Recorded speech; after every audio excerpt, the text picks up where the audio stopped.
Assalamu alaikum, Dali. Welcome to Sahil Learners Academy by Bia Baloch. We are discussing our course, Deal with Stress at Work and Personal Life Through Resilience Skills. It's day 3. इसमें हम बात करेंगे कि हमने work place में किस तरह resilience को बिल्डअप करना है और कौन सी कैपेबिलिटीज और स्किल्स जो हैं वो रिसाइलेंस करने के लिए हमें बिल्डअप करनी पड़ती हैं। तो सबसे पहले हम स्टार्ट करते हैं रीफ्रेम योर प्रॉब्लम से। ये जो आपकी एबिलिटी है किसी भी प्रॉब्लम को क्रिएटिवली सॉल्व करने की, ठीक है, मतलब एक प्रॉब्लम सॉल्विंग जो स्किल होती है ना आपके अंदर, वो एक ऐसी स्किल है जो मोस्टली नाउअडेज बहुत सारी कंपनीज को चाहिए है, ठीक है।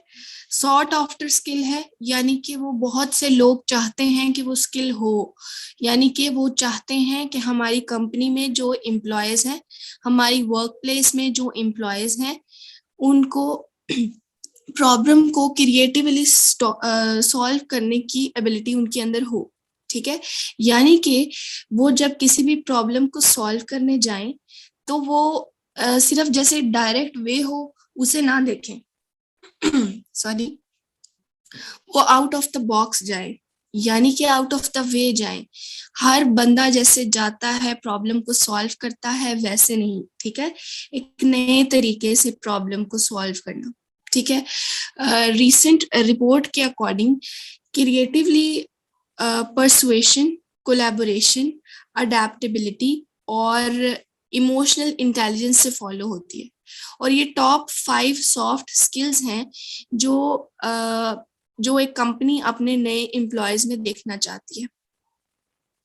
यानी कि क्रिएटिविटी में कौन सी चीजें चाहते हैं? क्रिएटिविटी में उन्हें परसुएशन आनी चाहिए, यानी कि किसी को परसुएड करने का तरीका, किसी के साथ कम्युनिकेट करने का तरीका, ठीक है। यानी कि अब एक कंपनी है, वो अपने एम्प्लॉय चाहती है, तो ऑब्वियसली अब एक कंपनी रन कर रही है तो उसको अपने एम्प्लॉयज इंक्रीज करने के लिए उसे इतना तो चाहिए कि उसके जो एम्प्लॉयज हैं उनके अंदर ये एबिलिटी हो कि वो कम्युनिकेट कर सके इतने अच्छे से कि वो अगले को कन्विंस कर सके, अगले को अपनी बात समझा सके, अगले तक पहुंचा सके, अगले को इन्फ्लुएंस कर सके, ठीक है। तो क्रिएटिविटी में उसकी परसुएशन आती है, उसकी कोलैबोरेशन आती है कि वो सबके साथ मिलकर किस तरह चलता है, उसकी अडेप्टेबिलिटी आती है कि वो सिचुएशंस को कितना अडेप्ट करता है। यानी कि अगर आप कोई चेंज इस इन्वायरमेंट में आया है, आप उसे अडेप्ट ही नहीं कर पा रहे, आपके पास वो एबिलिटी नहीं है, तो you are not a good employ. आपके अंदर अडेप्टेबिलिटी होनी चाहिए, आप चेंज को जो है वो एक्सेप्ट करो। आपके अंदर इमोशनल इंटेलिजेंस होना चाहिए, लाइक आप जब वर्क प्लेस में आप किसी भी जगह काम करते हो तो बहुत सारी चीजें हो रही होती हैं, ठीक है। तो आपको आपके इमोशंस पर फुल कंट्रोल होना चाहिए, और एक कंपनी यही सॉफ्ट स्किल्स अपने एम्प्लॉयर्स के अंदर चाहती है, ठीक है। ये जो स्किल्स मैंने आपको बताई, persuasion, collaboration, adaptability, emotional intelligence या क्रिएटिविटी, ये सब कुछ जो है वो बहुत क्रिटिकल स्किल्स हैं, ठीक है।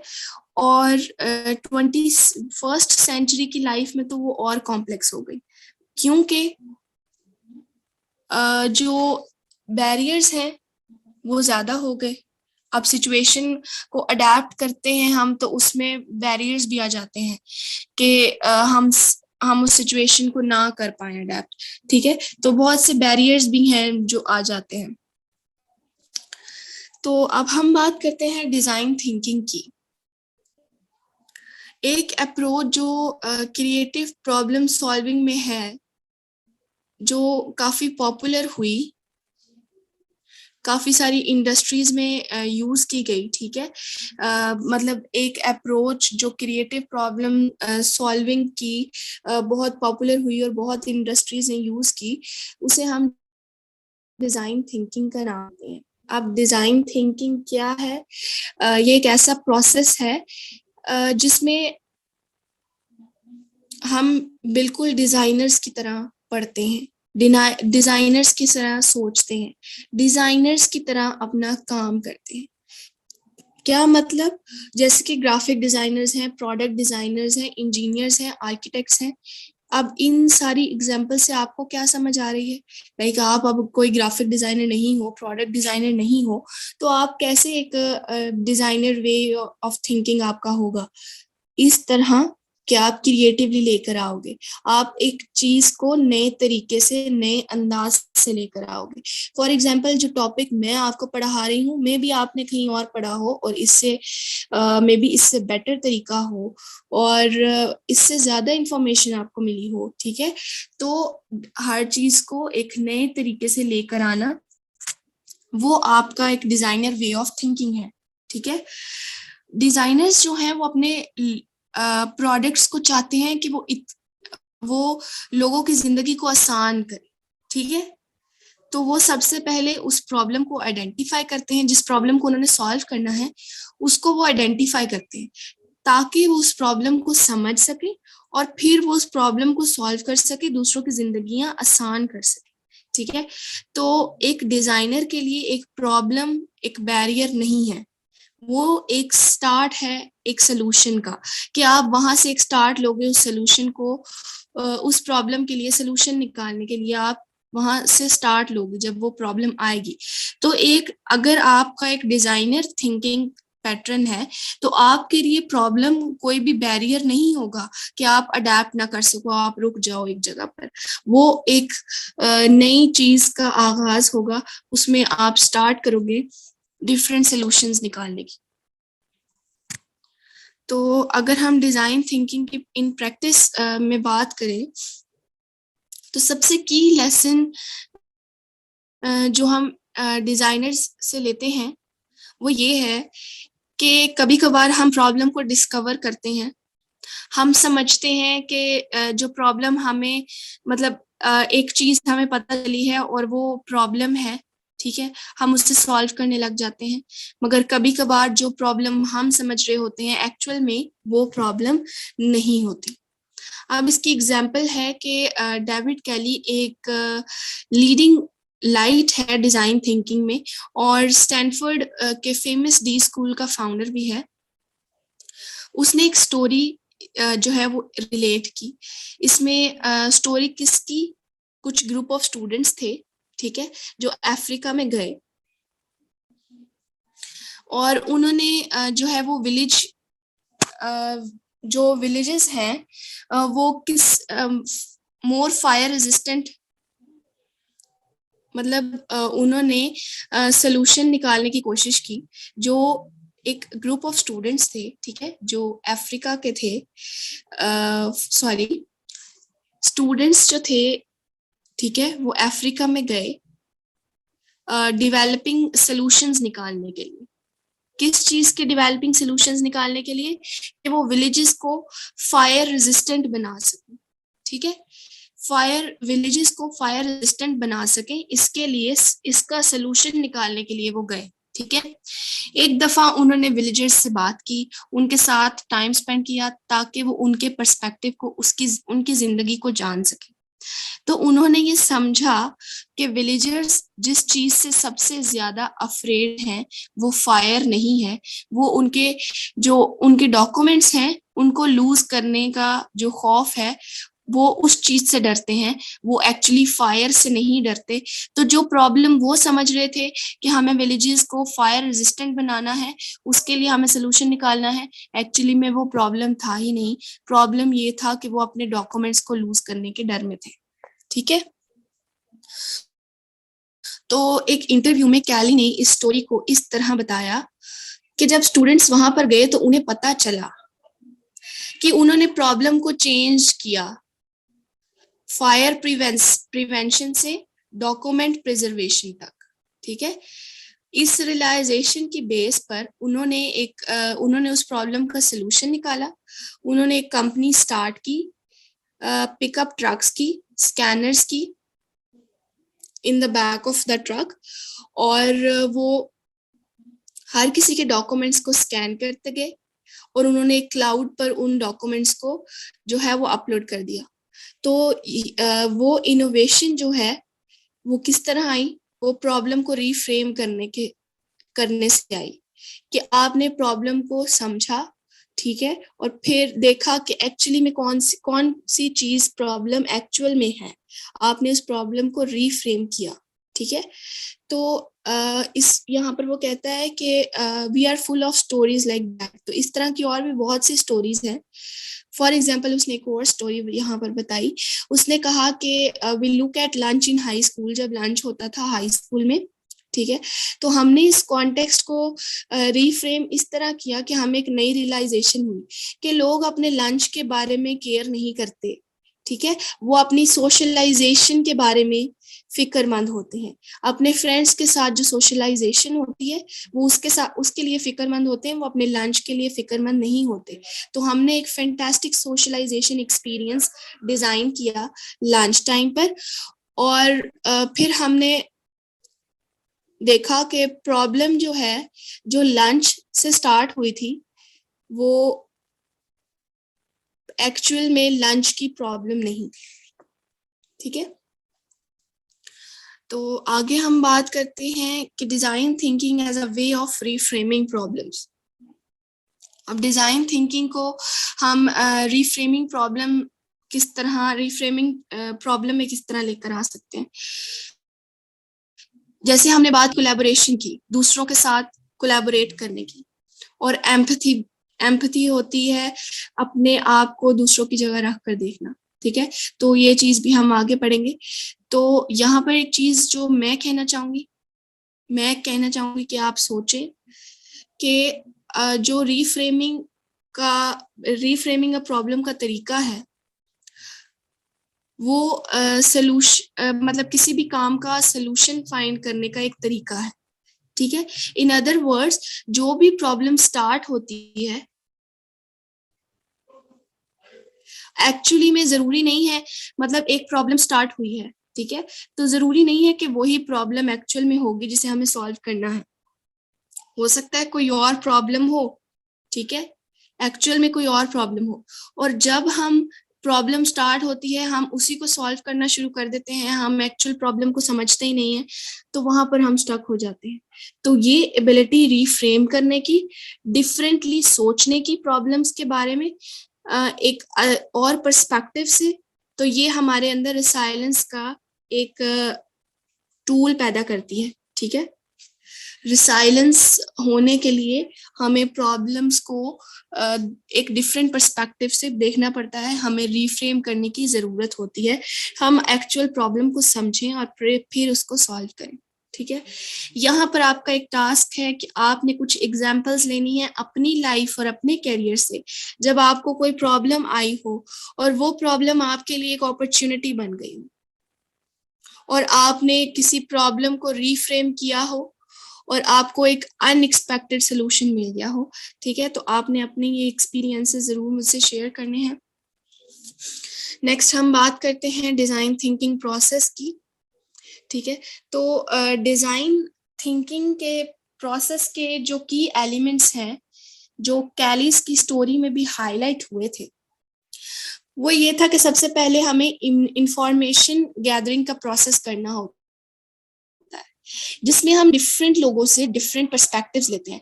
लाइक एक प्रॉब्लम आई है लोगों पर, तो अब हम लोगों से ही समझेंगे ना कि उनको एक्चुअल प्रॉब्लम क्या है। जब हमें सोल्यूशन निकालना है लोगों के लिए, तो हमें सबसे पहले उनका प्रॉब्लम समझना होगा, तो हमें उनसे इंफॉर्मेशन लेनी होगी। ठीक है, सेकेंडली इसमें डिफरेंट पर्सपेक्टिव्स आते हैं, यानी जब आप इंफॉर्मेशन गैदर करते हैं, आप डिफरेंट लोगों से बातें करते हैं, आपको डिफरेंट पर्सपेक्टिव्स पता चलते हैं।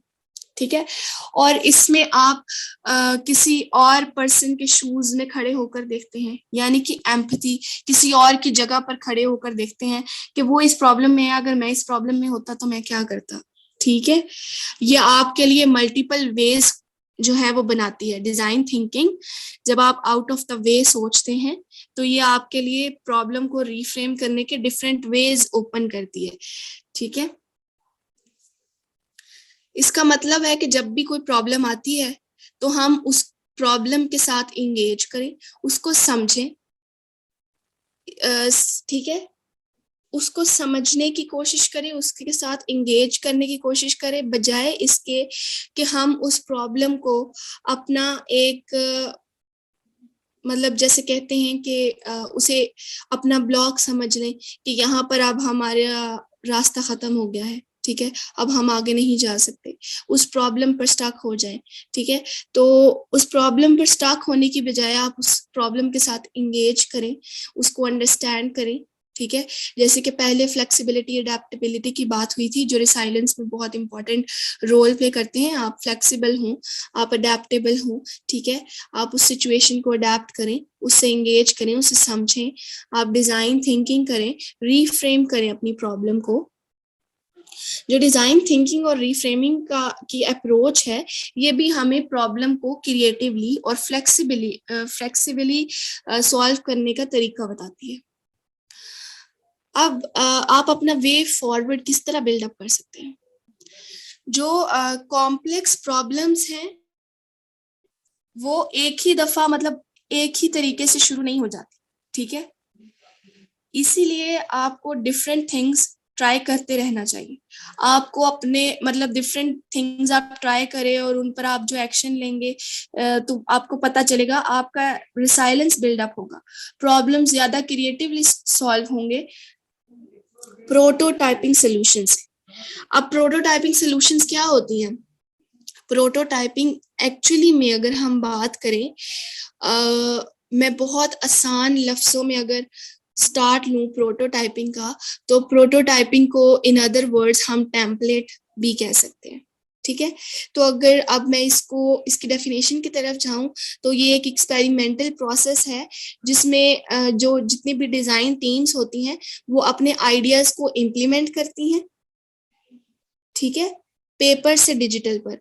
यानी कि वो अपने, फॉर एग्जांपल एक कंपनी है, उसने अपना एक प्रोडक्ट लॉन्च किया है, फॉर एग्जांपल एक मोबाइल लॉन्च किया है। अब उनका नया मोबाइल उन्होंने अपना डिजाइन लॉन्च किया है, वो उसके साथ डिफरेंट और भी चीजें लेकर आएंगे, पर वो जो डिजाइन लेकर आएंगे वो अभी सिर्फ उसे डिजिटल रखेंगे और उसे चेक करेंगे और लोगों का रिव्यू लेंगे, ठीक है, वो लोगों को कितनी पसंद आई। ऐसा ना हो कि वो उसको लॉन्च करके अपना नुकसान कर बैठे, तो वो एक टेम्पलेट की फॉर्म बनाते हैं, ठीक है। तो जब आप प्रोटोटाइपिंग की ये जो प्रोटोटाइपिंग का सोल्यूशन लेते हैं, तो आपको प्रॉब्लम सॉल्व करने में बहुत हेल्प होती है। लाइक एक प्रॉब्लम के लिए आप डिफरेंट सोल्यूशंस निकाल लेते हैं, उसमें से जो सोल्यूशन आपको बेस्ट लगता है आप उसको क्रिएटिवली सॉल्व कर सकते हैं प्रोटोटाइपिंग से, ठीक है। आप प्रोटोटाइपिंग से आप अपने डिजाइन को रिफाइन करते हैं, आप वैलिडेट करते हैं कि ये ज्यादा वैलिड है, ये जो सोल्यूशन मैंने निकाला वो ज्यादा वैलिड है, वो ज्यादा रिफाइन है, वो हमारे वो इस प्रॉब्लम का राइट सोल्यूशन है, ठीक है। मेनली जो प्रोटोटाइपिंग का पर्पस है वो ये है कि हम मतलब अगर हम प्रोटोटाइपिंग डेफिनेशन की ही बात करें, तो उसमें इसका जो पर्पस है मेनली वो यही होता है कि हम किसी भी डिजाइन को वैल्यूएट करते हैं, हम उसको इम्प्रूव करने की कोशिश करते हैं, हम एक सैम्पल प्रोडक्ट बनाते हैं, उस पर लोगों का रिव्यू लेते हैं, उस प्रोडक्ट को यूज करवाते हैं, अगर वो प्रोडक्ट अच्छा जाता है तो कंपनी उसको लॉन्च कर देती है, ठीक है। तो सबसे इंटरेस्टिंग एप्लीकेशन डिजाइन थिंकिंग की जो कि पॉपुलर कोर्स स्टैनफोर्ड में बनाया गया था, बिल बर्नेट और डेव इवांस ने बनाया, ठीक है, जिसे उन्होंने नाम दिया designing your life that assist students to get ready for their careers, ठीक है। उन्होंने ये पॉपुलर कोर्स जो है वो स्टैनफोर्ड में क्रिएट किया, जिसका सेंट्रल आइडिया क्या था, ठीक है। उन्होंने के मल्टीपल लैडर्स, ठीक है, आप लें और फिर आप to make the most of your life, multiple ladders to make the most of your life, यानी कि हर लैडर पर चढ़कर देखो कौन सी चीज बेस्ट लगती है, ठीक है, जो आपको बताती है कि हाँ अब आपकी लाइफ बन गई। फॉर एग्जाम्पल रिसेंट रिव्यूज में बर्नेट और इवांस ने एक्सप्लेन किया कि जब आप किसी प्रोडक्ट को डिजाइन करते हो, आपको आइडिया नहीं होता कि कितना टेरेबल वो डिजाइन हो सकता है, आप डिफरेंट आइडियाज जनरेट करते हो, टन्स ऑफ रिसर्च करते हो, ठीक है। अगर आप तीन आइडियाज के साथ, फॉर एग्जाम्पल तीन आइडियाज के साथ आपने स्टार्ट किया, आपने उन 3 आइडियाज के साथ और आइडियाज जनरेट किए ताकि आपको एक बेटर सेट ऑफ आइडियाज मिले। इन रिटर्न आपको एक अच्छा चांस मिला कि आप उन सारे आइडियाज में से जो सबसे सक्सेसफुल है उसे सिलेक्ट कर सको। तो यही चीज है आपकी लाइफ के साथ भी, ठीक है। यहाँ पर एक कोई लैडर नहीं है, पर through over workshops on the book, जो इन्होंने वर्कशॉप्स की अपनी बुक में, तो वो कह रहा है कि जो जो मैंने वर्कशॉप्स की अपनी बुक में, हमने लोगों से बात की, हर कंट्री में से जितने लोग थे उनसे बात की, और हमने ये देखा कि लोग एक्चुअली में ट्रैप्ड फील करते हैं। जो सक्सेसफुल लोग हैं वो लैडर को क्लाइंब करते हैं और जो है वो अपने पार्टनर तक मूव करते हैं, अपनी कंपनी बनाते हैं, एग्जीक्यूटिव बन जाते हैं अपनी कंपनी के, बट स्टिल वो अनहैप्पी हैं, वो स्टक फील करते हैं। क्यों? बिकॉज उन्होंने अभी तक एक सिंगल चीज देखी है, एक सिंगुलर वन साइज फिट देखा है। मतलब डिफरेंट रोड्स थे जिनके डिफरेंट मीनिंग्स थे, उन्होंने सिर्फ एक ही मीनिंग देखा है। उन्हें नहीं पता कि उनकी लाइफ को क्या चीज फिट कर रही है, ठीक है, कौन सी चीज उन्हें हैप्पी कर रही है, कौन सी चीज उनकी लाइफ बना रही है, ठीक है। वो सक्सेसफुल तो हो गए मगर हर लैडर को क्लाइंब करके अपनी हैप्पीनेस नहीं देख सके, नहीं ढूंढ सके, ठीक है। तो ये चीज वो एक्सप्लेन करता है कि आप जब अपना कैरियर बनाओ, आप डिफरेंट आइडियाज लेकर आओ और उसमें से बेस्ट चूज करो कि आपकी लाइफ को क्या सूट करता है। बर्नेट और इवान सजेस्ट करता है कि जब हम स्टक फील करते हैं अपनी लाइफ में या अपने कैरियर में, तो सबसे बेस्ट जो अप्रोच है वो यही है कि आप अपना वे फॉरवर्ड बिल्ड अप करो, यानी कि आप डिफरेंट स्टफ्स को ट्राई आउट करो, ठीक है। ये एक कॉम्प्लेक्स चीज है, पर अगर आप स्टक हो गए हो अपनी लाइफ में, अपने कैरियर में, तो जो सबसे अच्छी अप्रोच है वो यही है कि आप अपना वे फॉरवर्ड बिल्ड अप करो, ठीक है। आप डिफरेंट आइडियाज लेकर आओ अपनी लाइफ, अपने कैरियर के बारे में कि आप क्या चीज अब आपको फिट कर रही है। आप बात करते हैं प्रोटोटाइपिंग योर लाइफ। तो डिजाइनर्स जो हैं वो डिफरेंट चीजें ट्राई करते हैं, मॉडल्स बनाते हैं, टेम्पलेट्स बनाते हैं। वो सिर्फ एक मॉडल नहीं बनाते, सिर्फ एक टेम्पलेट नहीं बनाते, ठीक है। फॉर एग्जाम्पल एक आर्किटेक्ट है, अगर उसने किसी चीज का नक्शा, मैप जिसे कहते हैं, बनाया, तो वो एक ही मैप नहीं बनाता, मल्टीपल मॉडल्स देता है कि कौन सा कोई बेस्ट जो है वो अप्रूव हो जाए, ठीक है। फिर वो देखते हैं कि कौन सी चीज जो है वो सबसे ज्यादा अच्छी रही है उसमें, ठीक है। कौन सी चीज है जो उसमें मतलब जो उसने मल्टीपल मॉडल्स बनाए हैं, उन मॉडल्स में कौन सी चीज है जिसे इम्प्रूव करने की जरूरत है। वो उन चीजों को इम्प्रूव करते हैं, उन चीजों के साथ खेलते हैं, उनको मूव अराउंड करते हैं, यानी कि हर तरीके से उसे डिफ्रेंशिएट करने की कोशिश करते हैं, ठीक है। बर्नर्ड और इवान सजेस्ट करते हैं बहुत यूजफुल टेक्निक्स जिससे आप अपनी लाइफ में प्रोटोटाइपिंग को प्रैक्टिस कर सकते हैं, जिसमें प्रैक्टिकल एडवाइस उन्होंने कुछ ऐसी दी कि उन्होंने ऑडिसीज प्लान दिया। ऑडिसीज प्लान क्या है? ऑडिसीज प्लान एक्चुअली में ब्रेनस्टॉर्मिंग का एक तरीका है, ठीक है, जिसमें हम ये देखते हैं कि किस तरह हमने अपनी लाइफ के अगले 5 साल जो है वो गुजारने हैं, ठीक है।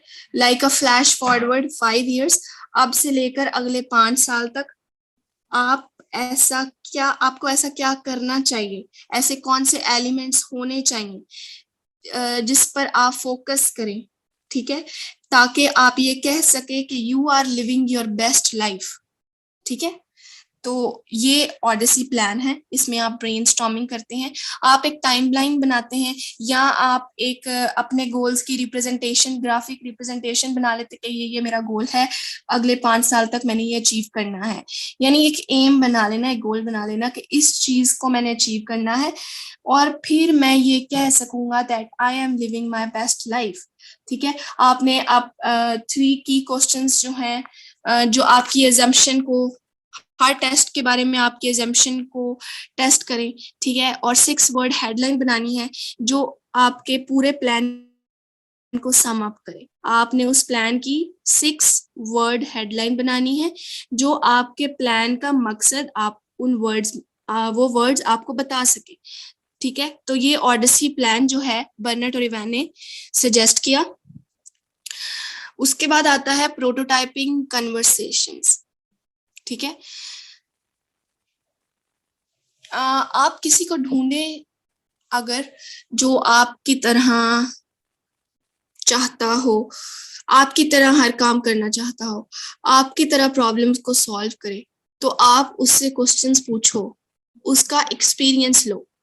ये सिर्फ इस तरह नहीं है कि आपने उससे क्वेश्चन आंसर करना है, ये इसलिए है कि आप एक्सप्लोर करो कि वो आपकी तरह की प्रॉब्लम में है, वो आपकी तरह सोचता है, आपकी तरह चाहता है, तो फिर उसने अपनी लाइफ में किस तरह अपनी प्रॉब्लम को सॉल्व किया।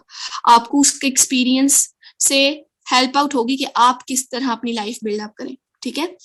तो सबसे अच्छा तरीका इस चीज को करने का, जैसे कि YouTube है, तो YouTube में बहुत से फैसिनेटिंग टॉक्स या इंटरव्यूज मिलते हैं लोगों के साथ, जिसमें डिफरेंट लोगों के डिफरेंट लाइफ्स के तरीके हैं और वो बहुत सी प्रॉब्लम से गुजरे हैं और अब अपनी लाइफ जो है वो बहुत अच्छे से गुजार रहे हैं, ठीक है। तो YouTube भी एक बेस्ट वे है। और आप ब्लॉग्स की वीडियोस अपने पास रखो जो आपको इंस्पायर करती हैं, उनको एज अ टेम्पलेट आप यूज करो। आप for the types of conversations you would like to have in your own life, ठीक है। मतलब आपके पास अगर कोई और पर्सन नहीं है तो आपके जो रोल मॉडल्स हैं या जो आपको इंस्पायर करते हैं, आप उनकी वीडियोस जो हैं एज अ टेम्पलेट लो और उनके साथ आप मतलब उनकी कन्वर्सेशन सुनो और आप अपनी लाइफ पर उसे पुट अप करो। प्रोटोटाइपिंग एक्सपीरियंसेस, प्रोटोटाइपिंग एक्सपीरियंसेस कि आप किसी के एक्सपीरियंसेस को जो है वो वही एक्सपीरियंस जो किसी ने किया वो आप करके देखो। फॉर एग्जाम्पल, एक जॉब आपका दोस्त कर रहा है, वही जॉब आप कर कर देखो, ठीक है। आप नई चीजें करो, आप अपॉर्चुनिटीज देखो, ठीक है। आप अपनी कोलीग्स से बात करो कि अगर वो आपको समझा सके जैसा जैसा उन्होंने जो उन्होंने लर्न किया वो आपको समझाएं, आप अपने काम के बारे में और अच्छा जान सकोगे। क्योंकि हम यहाँ पर वर्क प्लेस की बात कर रहे हैं, तो आप अपने जिस वर्क प्लेस पर आप काम कर रहे हो वहां आप अपने कोलीग से उनका एक्सपीरियंस लो और फिर आप उन जैसा जो काम है उसको लर्न करने की कोशिश करो, उस तरह काम करो।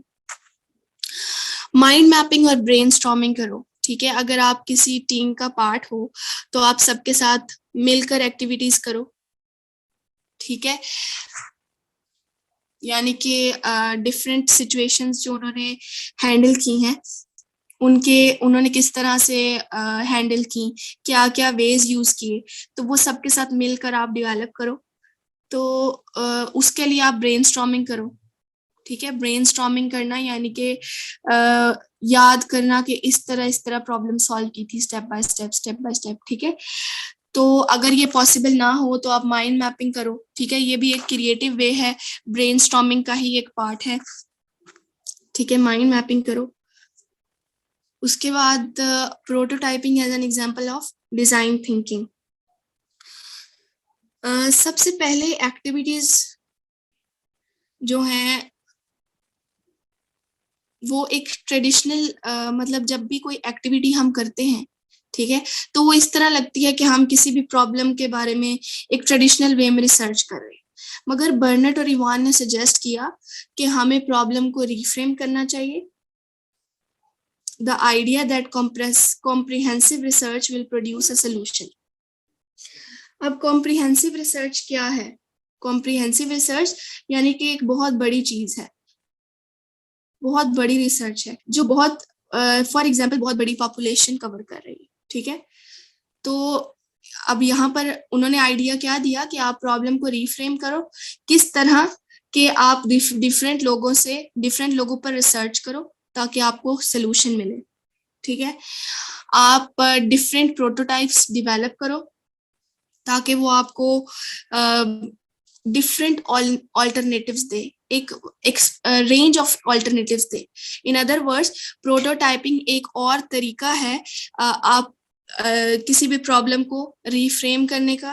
प्रोटोटाइपिंग आपको ओपन करता है, आपको फ्लेक्सिबल करता है। जब आप टेम्पलेट बनाते हो, फॉर एग्जांपल एक प्रोडक्ट है, जब आप एक प्रोडक्ट का डिजाइन बनाते हो, आप डिफरेंट प्रोडक्ट्स लेकर आते हो, डिफरेंट आइडियाज लेकर आते हो, तो डिफरेंट आइडियाज बनाने के लिए आपको ओपन होना पड़ता है। आप कहते हो ये नहीं तो चलो ये सही, तो आप फ्लेक्सिबल होते हो, ठीक है।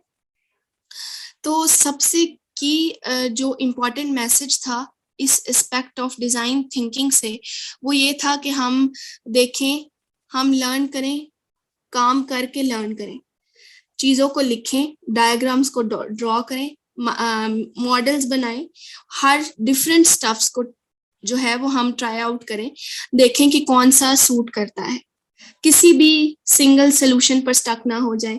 यानी कि एक प्रॉब्लम का आपने एक सोल्यूशन निकाल लिया, उधर ही स्टक ना हो जाए, मल्टीपल वेज निकालें, लोगों से बात करें। यहाँ पर आपका टास्क ये है कि आप सोचें कि किस तरह प्रोटोटाइप्स प्रॉब्लम मतलब प्रॉब्लम्स को क्रिएटिवली और फ्लेक्सिबली सॉल्व करने में हेल्प आउट करती हैं। और क्या आपको लगता है कि आपकी लाइफ में भी प्रोटोटाइप का जैसा कुछ हो सकता है, या आपको लगता है कि आप अपनी लाइफ में कभी प्रोटोटाइप करोगे? ठीक है, तो शेयर विद मी आल्सो, आप क्या सोचते हो इसके बारे में। So thank you so much. Inshallah, we will start our next day.